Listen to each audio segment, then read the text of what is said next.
s'ouvrir. On va discuter justement des modalités et ce sera un débat qui va être passionnant, ce sera un débat qui est difficile parce qu'il va falloir trouver quel est le moyen le plus efficace pour mettre un terme à ces fake news, à ces fausses informations diffusées en période électorale notamment. Ça peut passer par les hébergeurs, par les diffuseurs, par ceux qui sont les producteurs de ces informations fausses. Et puis vous avez aussi d'autres sujets que j'ai déjà eu l'occasion d'ailleurs d'évoquer avec vous, qui sont des médias qui sont là, des médias de propagande, non pas des journalismes. On pense à certains médias détenus par des gouvernements étrangers.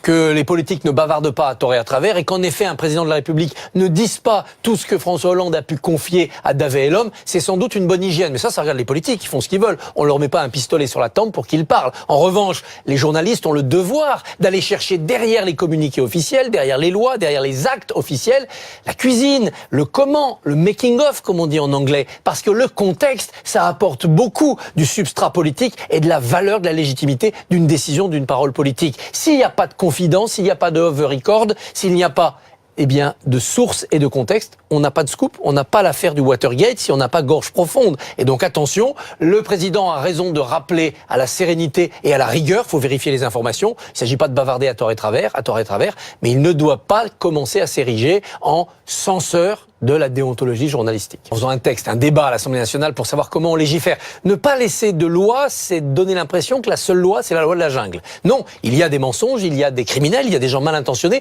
Il faut bien dire dans quel cadre on va essayer de les poursuivre. On sait bien que ça ne va pas régler les problèmes comme ça, d'un claquement de doigts. Et généralement, les méchants, souvent quand ils sont pirates très à la pointe de la technologie, ont un coup d'avance sur la loi. Mais poser la loi, c'est dire ce qui est permis, ce qui ne l'est pas. Ça permet des actions en justice pour les victimes. Et ça permet surtout de commencer l'éducation des citoyens qui un jour feront disparaître les fake news parce que tout simplement ils ne les croiront plus et ils ne les répercuteront plus. Donc l'éducation, ça commence par la loi. Après, faut être très précis en effet. Et ce texte de loi devra être affiné. Par exemple, l'historien le disait, ça veut dire quoi une période électorale? Si c'est la campagne officielle, c'est très court. Si c'est la vraie campagne, ça commence quand les premiers partis font leur primaire. Il peut y avoir des fake news sur des primaires de partis politiques. Donc il faudra cadrer le calendrier, il faudra cadrer aussi la répression. On va poursuivre les gens, les arrêter, les mettre en prison. Qui sera responsable? L'hébergeur? Seulement celui qui aura émis la mauvaise nouvelle? Comment tout cela sera mené en termes d'enquête et de tribunal? C'est ça qu'il faut mettre au point. Mais en parler, c'est le début et c'est bien. Macron,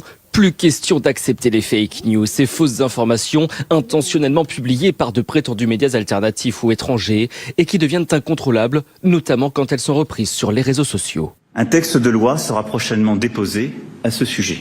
Les plateformes se verront ainsi imposer des obligations de transparence accrues. La bataille contre les fake news, oui, mais uniquement lors des périodes électorales.